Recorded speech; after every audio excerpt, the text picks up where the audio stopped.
Welcome, and thank you for listening to the Thrive55 Plus podcast, where we give practical inspiration so you get healthier.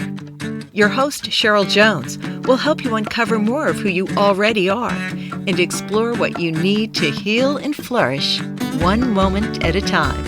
Cheryl is an author, wellness leader, and health coach voted one of the most powerful women in the mindfulness movement by Mindful Magazine. There is no AI-generated content in this podcast.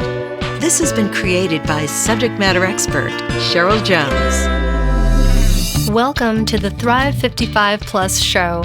I'm your host, Cheryl Jones, and in this episode, I'm going to teach you how to think about setting goals from a more spiritual perspective. As the French priest Pierre Teilhard de Chardin wrote, "We are not human beings having a spiritual experience. We are spiritual beings having a human experience." So how do we make this human experience one where we grow, flourish, evolve, and be as healthy as possible in body, mind, spirit, heart, and soul? I believe we do this one moment, one breath, one goal at a time. Old dogs can learn new tricks. The neuroscience supports that we can create new patterns of thinking and behaving at all ages. But let's face it, change isn't so easy. There's often a gap between how we wish we were living and how we are actually living. If you've set goals in the past and failed, you might be afraid of failure. Here, your initial goals will focus on improving your belief in your abilities and competencies and increasing the belief that you are indeed capable of changing. Maybe you have a fear of success because deep inside you don't believe you deserve it. Here, your initial goals will be centered on cultivating self-awareness, self-kindness, and self-trust. Even if your soul is screaming for change, you may bump up against your own resistance to change. Human nature makes us choose to remain in a current situation, regardless of how bad it is, rather than change, because change is frightening. Even if a situation is unhealthy, it is familiar. We may have a dream of something better, but in the pursuit of the dream, we must go through an uncomfortable period of not knowing what's on the other side. This is difficult for most of us because one of life's greatest challenges is to accept or embrace uncertainty. We can leave Egypt, but we must go through the desert to reach the promised land. Sometimes we finally get up the courage to change something, and when we reach the desert, we want to turn around and go back. Sometimes the work in the desert is too difficult or painful. But there is no going back. It isn't possible to go back to Egypt, and it isn't possible to go back to sleep. If we do go back to sleep, it is the result of a conscious decision to do so. And this choice to not grow causes its own kind of dis-ease. So, we must continue the journey through the desert to the promised land, where a new reality awaits us.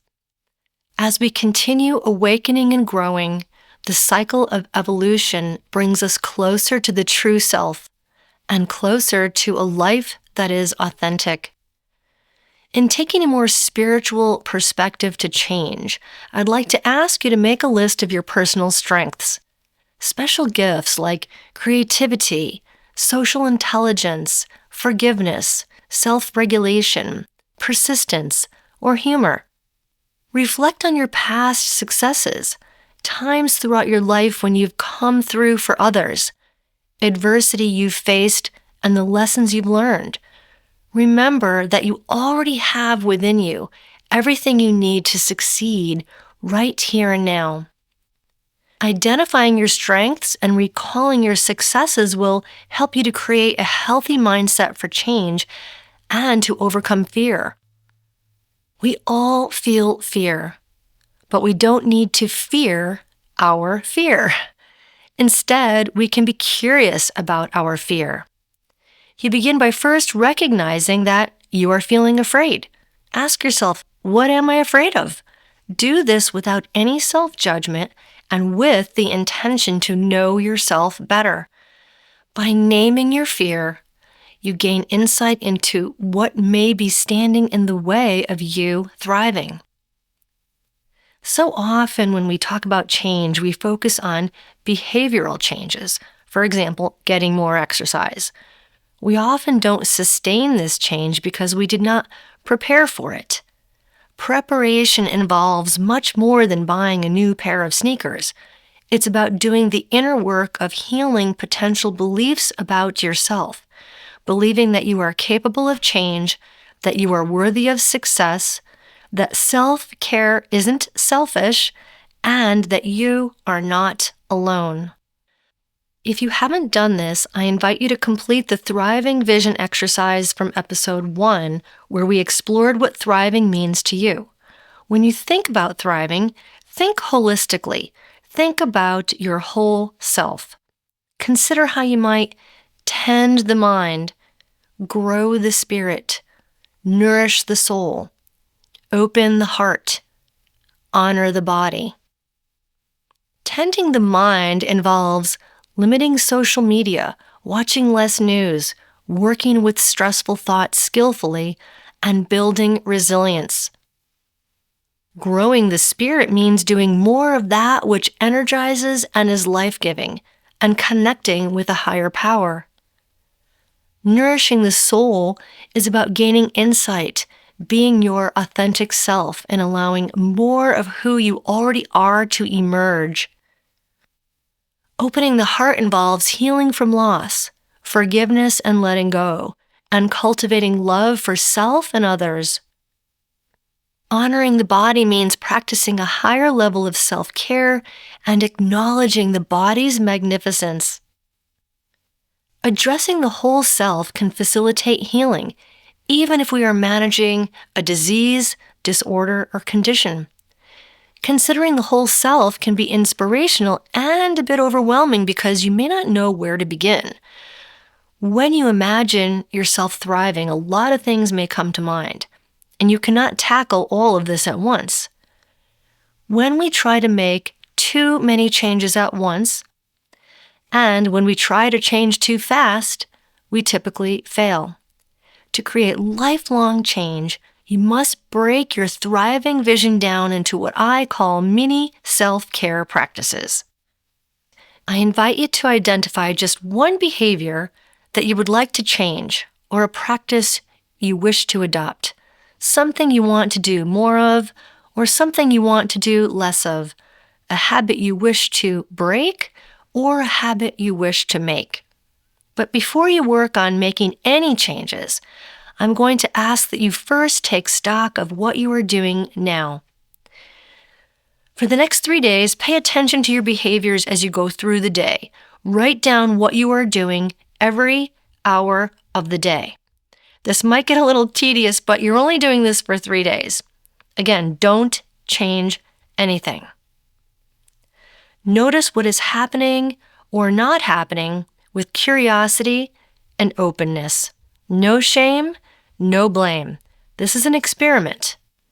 It's about learning from what you see and then letting this inform how you move forward. Now that you have this information, it's time to check yourself. Is the one thing you said you wanted to change still important to you? Or is there something else? It's common to start with one change in mind, and after tuning into daily behaviors, realize something else matters more. So, whatever that one change is now, let's create a simple plan for success. Whatever your mini self-care practice will be, you'll do it for 4 weeks. This is the average time it takes to create a new habit. You can write these questions in your journal. You'll find them in the notes for this episode. Here's an example. What specific change do you want to make? I want to learn how to meditate. Why is this important to you? I want to be less reactive in my interactions with others. How do you think your life will be better by doing this? I think this will reduce my stress and improve my relationships. What time of day do you think will work best? The best time of day might be right after my morning walk, which is typically every other day, 3 to 4 times each week. How long will you do this for? I'll meditate for 5 minutes. Where will you do this? I'll meditate in the chair in my bedroom where I have some privacy. What meditation will you do? I'm going to use Cheryl Jones's mindfulness meditations located on her website. How will you know that you followed through with this practice? I'll add the meditation emoji on my iPhone calendar. Who will cheer you on? My friend who also wants to learn to meditate. How will you hold yourself accountable? My friend and I have agreed to text each other after we meditate and to meet at the end of the month to talk about what we've discovered. What higher power will you call upon to help you? I will ask God, my angels, guides, ancestors, and my higher self to help me make this change. This, my friends, is how you set yourself up for success, by mentally preparing and getting to know yourself better. It takes time, patience, and a willingness to do this inner work. It's easier to surf and scroll for the latest wellness tips, but I promise if you invest a little time and energy up front, it will lead to a favorable outcome, to you being triumphant. Again, you want to avoid trying to make too many changes at once or trying to change one thing too fast. Choosing one mini self-care practice each month is a slower approach, but it will lead to lasting positive change. As you center your awareness on one small change at a time, you begin to rewire your brain. Through repetition, you form new neural pathways in the brain. This is known as neuroplasticity. When we set out to make a change, we don't progress steadily. Relapse is a natural part of growth and change. We all experience obstacles and setbacks. Give yourself space and grace. Forgive yourself when you don't follow through with your change. Explore things like, what got in the way? What was the trigger? Practice self-kindness. Remember your strengths. These are the things you have going for you. Recall times in the past when you've persevered. Practice resetting yourself every day. And remember, with each breath, in any moment, you can begin again. We sometimes need to pause to catch up with our growth, to simply enjoy where we are and take in the positivity of this change before setting a new goal, before determining the next mini self-care practice.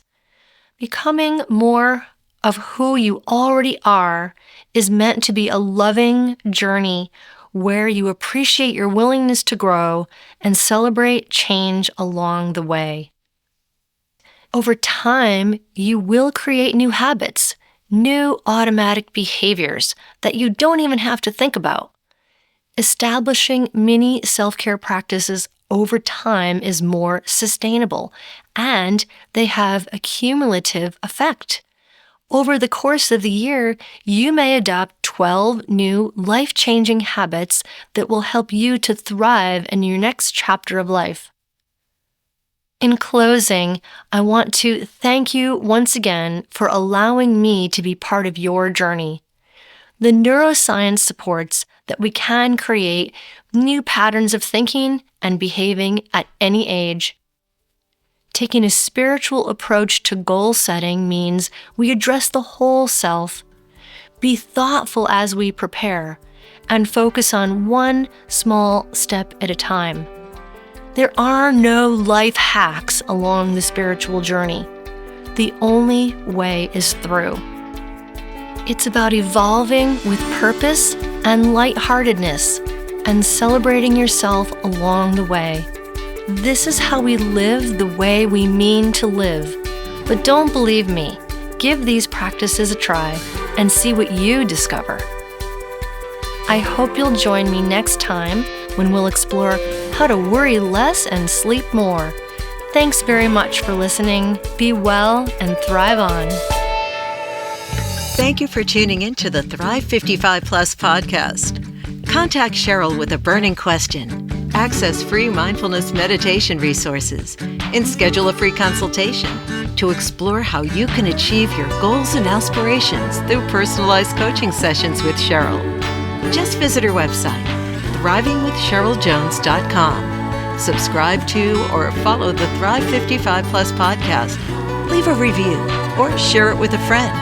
Until next time, be well and thrive on.